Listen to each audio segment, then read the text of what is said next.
Kemudian berikutnya adalah scaling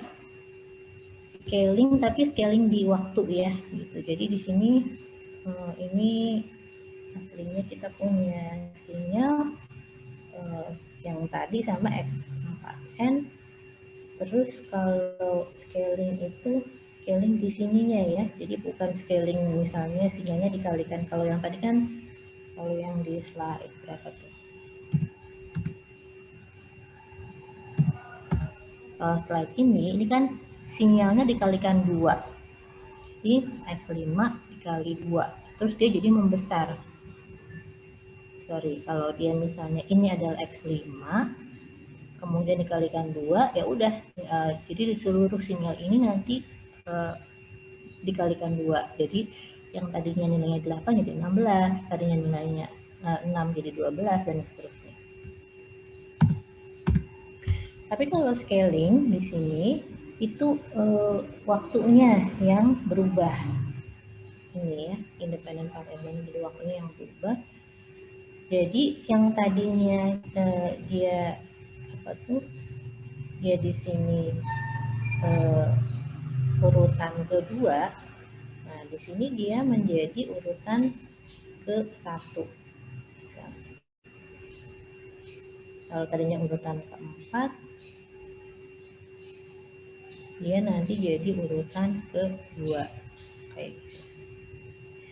Nah, the problem is kalau kita bicaranya sinyal kontinu, scaling itu tinggal ya udah dikecilin aja, set, gitu ya, jadi gambarnya kayak jadi kayak misalnya gambar gitu ya, jadi kayak gitu.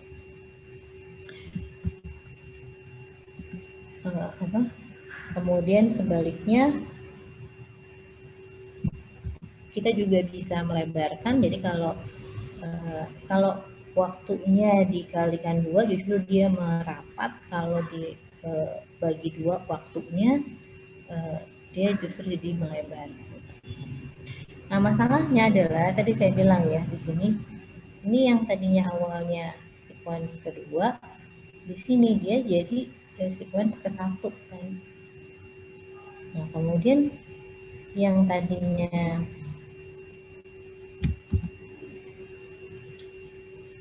sequence pertama jadi gimana? Jadi keberapa? -1 nggak, Bu? Kan dia harusnya kan jadi kayak setengahnya ya. Tapi kan dia nggak bisa ke setengah.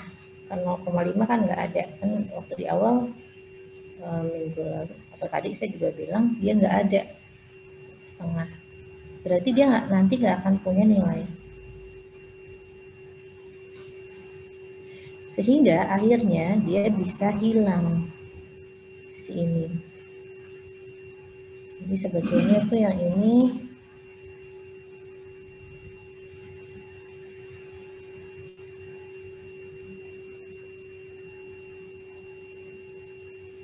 sinyal ini sama sinyal yang ini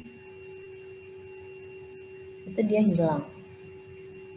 Kalau dia memang ininya ke 0, 1, 2. Tapi kalau di sini adalah 0, 100, 200 misalnya, itu nggak masalah.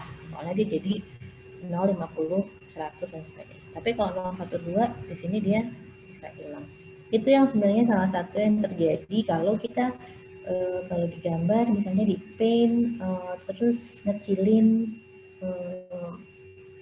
gambarnya gitu ya, ngecilin skala gambarnya, foto, wah fotonya gede banget nih, batas nguploadnya itu cuma 2 mega, padahal foto kita 5 mega misalnya. Terus kita kecilin supaya dia jadi tinggal 1 mega. Nah, itu sebetulnya berarti ada informasi yang hilang. Yang tadinya detail banget gitu ya, sampai ke apa tuh, lipetan kusut tudungnya kelihatan.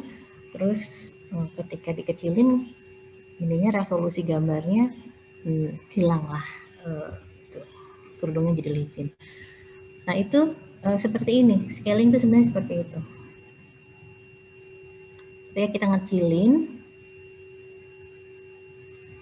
dari sini ke sini, dia bisa ada informasi yang hilang.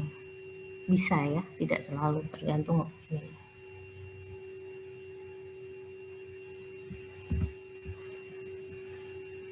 Tapi selalu kayak tadi, scaling itu berarti ada dua ya, bisa dikecilin, bisa dibesarin juga. Seperti ini. Kalau ini tidak ada masalah, masalahnya cuma adalah kita makan memori lebih banyak. Kalau tadinya di sini datanya cuma ada 1, 2, 3, 4, 5, 6 misalnya, itu nanti berarti kita akan nambah data baru. Tapi di sini nanti dia nilainya 0.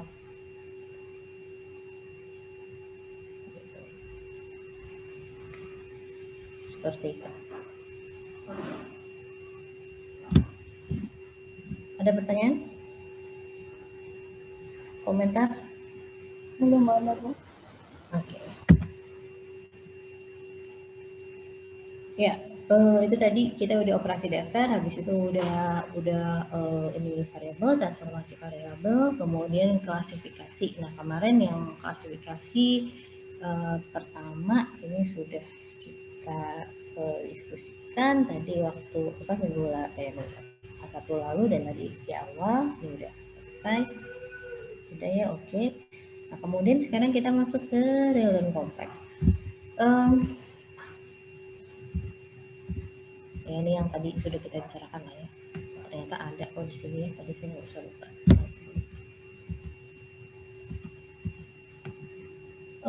Bilangan kompleks kan sudah ada ya di mana bilangan kompleks di kalkulus lah. Kemudian waktu di RL2 itu juga udah pakai bilangan kompleks untuk merepresentasikan apa itu namanya? L kumparan sama kapasitor itu salah satu caranya pakai kemudian jadi bilangan kompleks. Walaupun saya nggak tahu kalian gimana. Kemudian di matek juga biasanya udah ada bilangan kompleks, pada saat di Laplace itu muncul bilangan kompleks. Intinya adalah kita punya bilangan kompleks itu berarti ada bagian realnya, ini bagian real, kemudian ini adalah bagian imajiner. Saya di sini kurang lengkap ya. Ada satu lagi, jadi representasi bilangan kompleks itu bisa dua, ini yang kartesian, intinya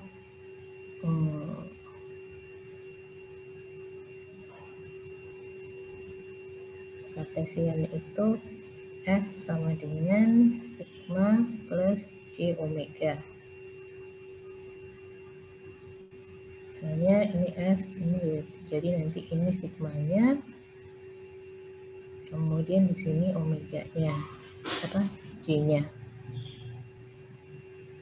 J omega. Dan di sini kalau kita punya omega di sini berarti harus pasti ada min omega di sini. Sebab yang namanya bilangan kompleks itu harus selalu berpasangan. Dia nggak boleh nggak berpasangan sebab bilangan kompleks itu kan sebetulnya dari akar min 1. Jadi dia pasti ada plus J sama ada minus J. Itu selalu. Jadi kalau ada gambar bilangan kompleks ada plus omega misalnya, pasti ada min omeganya. Nah, kemudian bentuk kompleks kedua itu adalah yang pakai bentuk angular.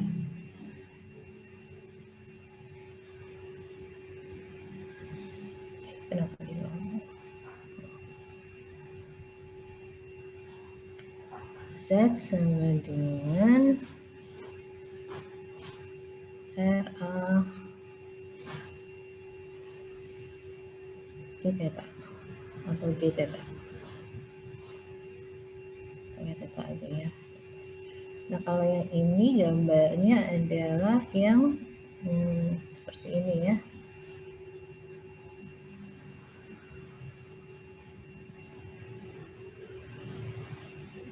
Jadi kalau ini kita, nah ini R-nya radius, kemudian ini adalah tetanya. Sama seperti di sini, kalau kita punya X di sini, pasti dia punya pasangannya di sini. Dan nanti tetanya minus. Sebab dia tetap sama, dia sebenarnya berasal dari ini ya, si akar minus 1. Oke, dua bentuk ini, jadi bentuk yang ini angular, ini yang nanti kita pakai untuk discrete time. Sementara bentuk yang Cartesian ini nanti kita pakainya untuk yang continuous, untuk Laplace. Jadi kemarin di Matek Laplace itu pakainya bentuknya yang ini ya, S sama dengan sigma plus di omega. Nanti kalau yang transformasi Z itu kita pakai bentuknya ini, Z sama dengan RA pangkat J theta. Oke, itu bilangan kompleks. Dan setelah ini this point forward itu sebenarnya kita asumsikan semua angka yang kita operasikan itu adalah bilangan kompleks. Jadi kalau misalnya dikasih ada angka X sama dengan 5 gitu ya, itu sebenarnya adalah 5 plus 0J gitu. Jadi itu adalah bagian realnya aja. Sementara kalau kita dikasih X sama dengan J2 atau 2J, itu dia sebetulnya adalah 0 plus J2. Seperti itu ya. Jadi mulai sekarang kita asumsinya selalu berbicara dengan bilangan kompleks. Ada bagian real, ada bagian imajiner. Kalau tidak dituliskan bagian imajinernya, itu berarti imajinernya 0. Kalau tidak dituliskan bagian realnya, berarti realnya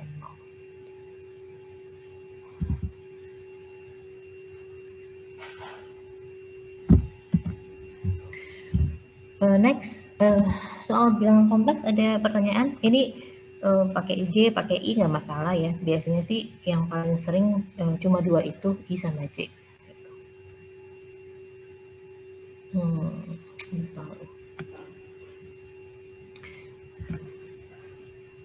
Next adalah periodik sinyal. Sinyal periodik dari namanya kita tahu bahwa itu berarti dia sinyal yang berulang gitu ya. Nanti dia ada berulang-ulang. Nah, ini adalah representasinya kalau secara matematis itu kita nyatakannya begini. Jadi ini adalah menyatakan secara matematis, ini berarti si sinyal xt itu berulang pada setiap t gitu ya, karena kan dia membacanya gitu. Kalau dia n sama xn sama dengan x n plus n. Ini periodenya juga.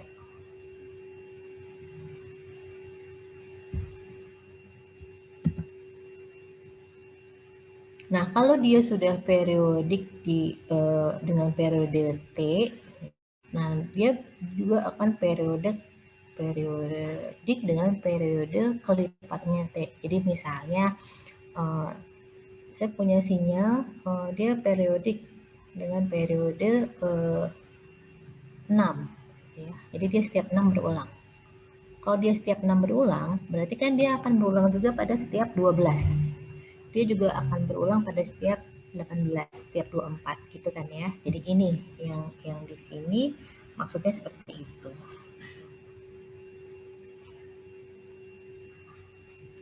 This is just logic aja. Nah, tapi kan nanti ada pada most sinyal akan ada T yang paling kecil gitu. Jadi misalnya tadi kalau kita balik kita punya sinyal berulang setiap 6. Oke, kita udah tahu lah bahwa dia itu berulang pada 12, pada 18 juga berulang. Sekarang dia berulang di yang lebih kecil nggak? Gitu. Misalnya ternyata dia di 3 tuh udah berulang, atau di 2 tuh udah berulang. Gitu. Tapi kalau Enggak, yang paling kecil itu memang dia berulangnya di 6. Nah, berarti yang paling kecil itu yang kita sebut dengan fundamental period. Itu adalah periode terkecilnya.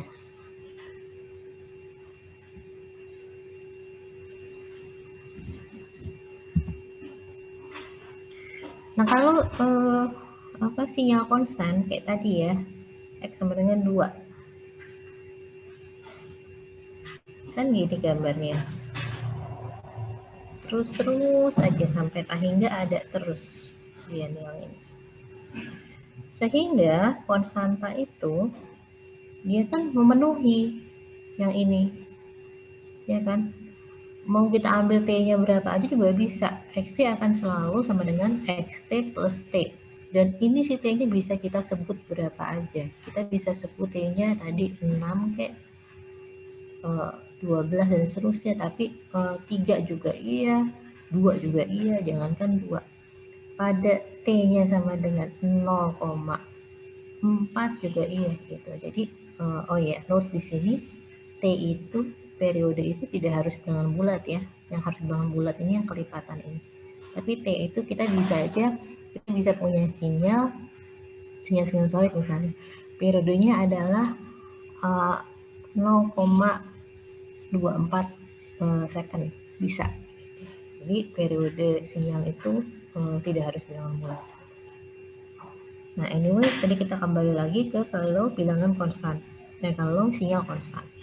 Sinyal konstan itu memenuhi ini, berarti dia periodik. Tapi dia tidak punya fundamental period, karena kita nggak bisa menyebutkan. Jadi berapa periode yang paling kecilnya?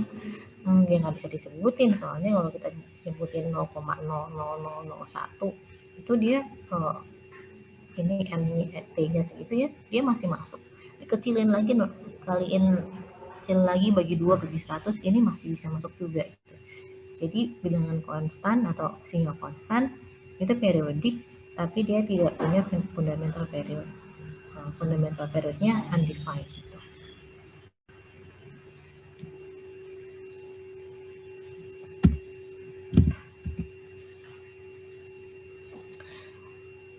Terus yang sebaliknya adalah sinyal aperiodik atau tidak periodik, itu yang kita tidak bisa nyatakan dalam bentuk ini. Simple as that. Ini bacanya ada T lebih dari 0 bilangan real, elemen real gitu ya. Terus ini yang memenuhi, kemudian si titik 3 ini adalah maka. Kalau ini kan negasi ya, udah tahu dari matematika diskrit. Ini soal membaca tanda-tanda gini, cari aja lah di internet juga ada. Apa artinya ini sign itu? Yang ini tuh maka, yang ini ada. Kalau yang E sama negasi udah tahu lah, itu elemen, kemudian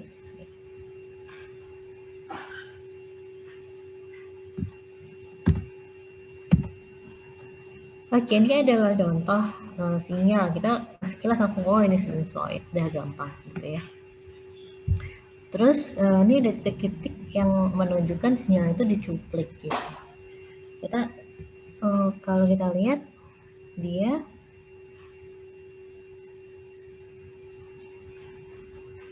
sinyal yang apa tuh?